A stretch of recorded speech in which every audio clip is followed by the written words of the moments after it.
Si tu es à un carrefour de ta vie en ce moment, tu as des grandes décisions à prendre, si tu te sens égaré ou perdu, ou si tu dois faire des choix qui vont déterminer ton avenir, cette vidéo est pour toi.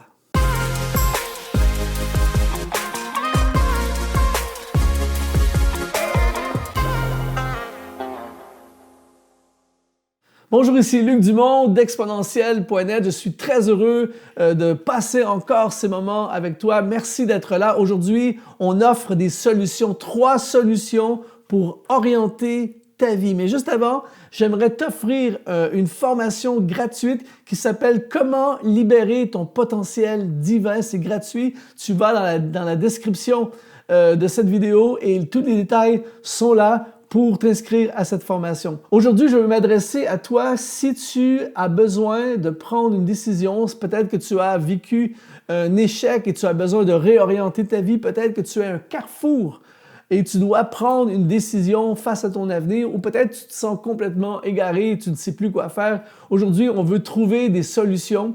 J'aimerais te proposer 3 solutions pour orienter ta vie. Il y a quelques semaines de cela, je lisais dans un livre l'histoire le récit d'un avion qui s'est écrasé il y a plusieurs années en Amérique du Sud et ils se sont retrouvés dans la jungle complètement. Les survivants étaient perdus au milieu de la jungle. Il a fallu qu'ils trouvent un moyen de sortir de cette situation. Et la première chose qu'ils ont fait, c'est la solution que je vais t'offrir. La première solution que je vais t'offrir, c'est ne reste pas sur place. Ils savaient qu'ils n'avaient pas pu communiquer leur position lors de l'écrasement et ils savaient que personne n'irait les chercher à cet endroit-là. Il fallait absolument qu'ils bougent pour aller chercher du secours, pour sortir de l'endroit où ils étaient. Et c'est une très grande leçon pour plusieurs personnes, parfois dans notre vie, lorsqu'on est brisé par la vie, lorsqu'on a échoué dans la vie, lorsque on se retrouve dans une situation complexe, tout ça, ou lorsque plus rien fonctionne. Souvent, les gens ont tendance à rester sur place. En anglais, on dit « dwelling ». Les gens restent sur place et ils ne bougent pas. J'aime cette phrase de Albert Einstein qui a dit « La folie, c'est de faire toujours la même chose et de s'attendre à des résultats différents. » Si je suis malheureux dans mon emploi, si mon emploi ne fonctionne pas, si ma carrière tourne en rond et que je persévère dans la même chose, eh bien, il est fort possible que dans un an, je sois encore dans la même situation, qu'il n'y a rien qui ait changé. Alors aujourd'hui, j'aimerais te proposer comme solution, ne reste pas sur place, ne reste pas à l'endroit où tu as chuté, ne reste pas dans ta faillite, ne reste pas dans ta défaite, ne reste surtout pas dans ton passé ou ne reste pas devant l'obstacle immobile. Avance, fais quelque chose, passe à l'action, change quelque chose. Va ailleurs, bouge ta vie, sinon, à cet endroit-là où tu es, il n'y a rien qui va changer. Il faut parfois arrêter de parler et passer à l'action. Et c'est difficile. En 1985, un alpiniste du nom de Joe Simpson qui a vécu quelque chose d'horrible au Pérou. Ils étaient deux alpinistes dans la montagne à 6000 mètres, tempête épouvantable. Et à un moment donné, Joe Simpson s'est cassé une jambe. Et il ne voyait plus son partenaire de cordée qui était comme en haut de la falaise. Et lui, il était suspendu à une corde, il fait moins 25 degrés, c'est la nuit, il y a une tempête et tout ça. Et à un moment donné, le gars qui était en haut a coupé la corde parce que là, il n'y avait plus aucun autre moyen. Il a coupé la corde et Joe Simpson est tombé littéralement dans une crevasse, la jambe cassée. Il n'y a plus aucun moyen de remonter. Et là, il sait une chose. S'il reste sur place, le futur est assuré, il meurt. Donc, il va devoir prendre une décision extrêmement difficile, j'ose même pas imaginer, mais il ne peut pas monter. S'il reste sur place, il meurt. La seule option qui reste, c'est de descendre. Tu es déjà dans une crevasse. Donc, de peine et de misère, il descend dans la crevasse. Et à son grand bonheur, finalement, habituellement, quand tu descends dans une crevasse, c'est fini. Mais il a descendu dans la crevasse. La seule chose qu'il pouvait faire, c'est descendre. Et il a trouvé une porte de sortie et il a rampé pendant 4 jours jusqu'au camp où ils étaient et sa vie a été sauvée. Et il raconte comment le fait d'avoir refusé, même si le scénario est terrifiant, le fait d'avoir refusé d'être resté sur place, c'est ça qui lui a sauvé la vie. Et j'aimerais te suggérer aujourd'hui comme première solution pour orienter ta vie, ne reste pas sur place. Deuxième solution, change de perspective. Dans le livre aux Hébreux, au chapitre 11, au verset 23, il est écrit « C'est par la foi que Moïse, à sa naissance, fut caché pendant 3 mois par ses parents, parce qu'ils virent que l'enfant était beau et ils ne craignirent point l'ordre du roi. » Les parents de Moïse font face à un très grand dilemme. Le Pharaon a décrété tous les mâles qui naissent doivent mourir. Il n'y a pas d'autre solution. C'est le décret, c'est la loi, il doit mourir. Mais les parents de Moïse ont eu une nouvelle perspective. Ils virent que l'enfant était beau. Et dans le texte grec, ça dit, ils virent que l'enfant était royal. Donc, ils ont vu un autre angle à la situation. La situation est désespérée. La situation, la seule chose que l'on voit, c'est on doit amener l'enfant à la mort. Mais puisqu'ils ont eu un changement de perspective, ça les a amenés dans une nouvelle dimension, des nouvelles décisions. Lorsque je parlais de cet avion qui s'est écrasé en Amérique du Sud, ils avaient réussi à trouver une machette et ils étaient en train de couper les branches dans la jungle pour essayer de se faire un chemin. C'était extrêmement pénible. Mais il y a quelqu'un dans leur équipe qui a eu l'idée géniale de grimper dans un arbre. Et lorsqu'il a grimpé dans l'arbre, il s'est aperçu qu'il y avait un village au loin. Mais le village n'était pas du tout dans la direction où ils allaient. Donc, il a dit, il faut arrêter d'aller dans cette direction, il faut prendre l'autre direction, le village est par là-bas. Comment il a pu savoir ça? En grimpant dans l'arbre, il a eu une nouvelle perspective. Et dans nos vies, parfois, c'est exactement ce que nous avons besoin. On a besoin pour réorienter notre vie, on a besoin d'une perspective différente. Il y a une expression souvent qui dit parfois quand on a la tête dans le guidon, on ne voit plus rien. C'est une expression qui vient de l'univers du vélo et j'aime énormément le vélo.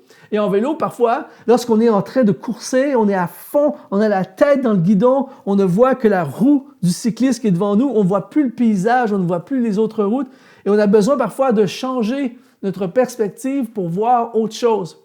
Et peut-être qu'en ce moment, ta seule perspective, c'est ta situation financière. Peut-être que ta seule perspective, c'est ce que tu as connu jusqu'à aujourd'hui. Peut-être que ta seule perspective, c'est d'être triste, d'être malheureux, d'avoir une vie qui ne fonctionne pas, d'avoir un emploi que tu n'aimes pas. Peut-être que la seule perspective que tu connais jusqu'à aujourd'hui, c'est d'être loin de tes rêves. Mais j'aimerais t'annoncer aujourd'hui qu'il existe d'autres perspectives.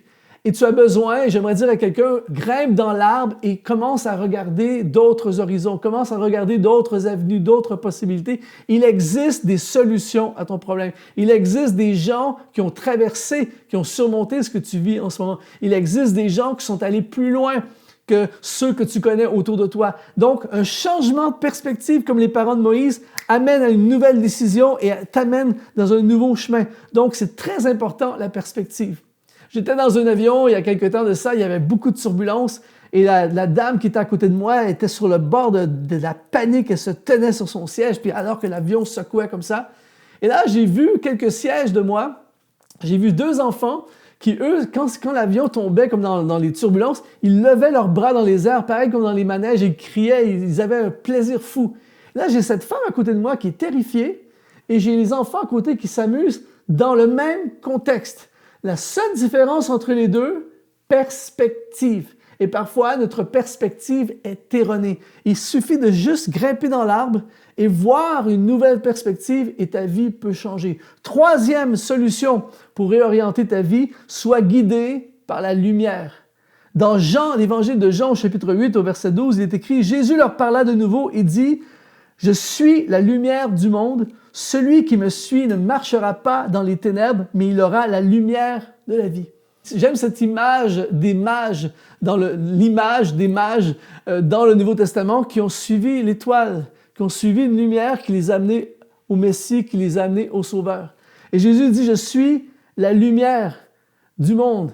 Et peut-être qu'en ce moment, j'ai remarqué que souvent, lorsqu'on est désorienté, lorsqu'on est perdu, lorsqu'on ne voit plus rien, lorsqu'on est dans les ténèbres, on ne voit plus de chemin, on ne voit plus de lumière. Et la solution, c'est de se tourner vers Dieu, qui est la lumière.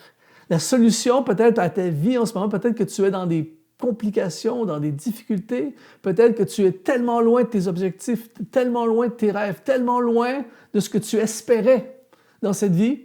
Mais la bonne nouvelle aujourd'hui, il y a une lumière. il y a une lumière qui peut te conduire vers le chemin. Dans le psaume 32 au verset 8, il est écrit « Je t'instruirai, je te montrerai la voie que tu dois suivre, je te conseillerai et j'aurai le regard sur toi. » Tu ne peux pas être perdu si tu places la lumière de Dieu au centre de ta vie. Mon père me raconte que lorsqu'il était adolescent, il était parti à la chasse en automne. Et en automne, ici au Canada, le soleil se couche très rapidement. Et quand tu es en forêt, c'est encore pire s'il y a des montagnes. Le soleil se cache derrière et tu ne vois plus rien.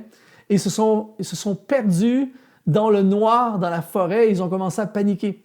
Et là, ils cherchaient un chemin, ils tombaient, les branches qui leur frappaient le visage, tout ça. Ils ont commencé vraiment à avoir peur. C'est la nuit, il fait froid, ils n'étaient pas équipés pour passer la nuit, tout ça. Et mon père me raconte qu'à un moment donné, ils sont montés en haut d'une montagne et ils ont vu au loin la lumière du village. Et mon père dit que lorsqu'il a vu la lumière du village, il a crié de joie, il dit « Ça y est, on va s'en sortir ». Et là, ils ont marché en s'alignant avec la lumière du village jusqu'à ce qu'ils arrivent dans le village sain et sauf. Et quelle image spirituelle extraordinaire pour ta vie et pour ma vie. Jésus est la lumière. Et si aujourd'hui tu es perdu, si aujourd'hui tu as besoin de direction, si aujourd'hui tu te sens complètement désorienté, eh bien, fixe tes yeux sur la lumière, sois guidé par la lumière et tu peux être certain d'une chose. Tu vas retrouver l'orientation de ta vie, tu vas retrouver un sens à ta vie, tu vas retrouver la direction de ta vie, tu ne seras pas perdu. Je déclare sur toi, tu ne vas pas t'égarer, il y a une route, il y a un chemin pour toi. J'espère que cette vidéo a pu t'encourager, t'inspirer. S'il te plaît, si tu as aimé, mets un like, ça va propulser la vidéo pour qu'on puisse encourager le plus de gens possible. Et également, s'il te plaît, abonne-toi à la chaîne pour être notifié lorsqu'il va y avoir une prochaine vidéo. Prends la formation, va dans la description qui est sous cette vidéo et je suis heureux de contribuer dans ta vie et je te dis à la prochaine.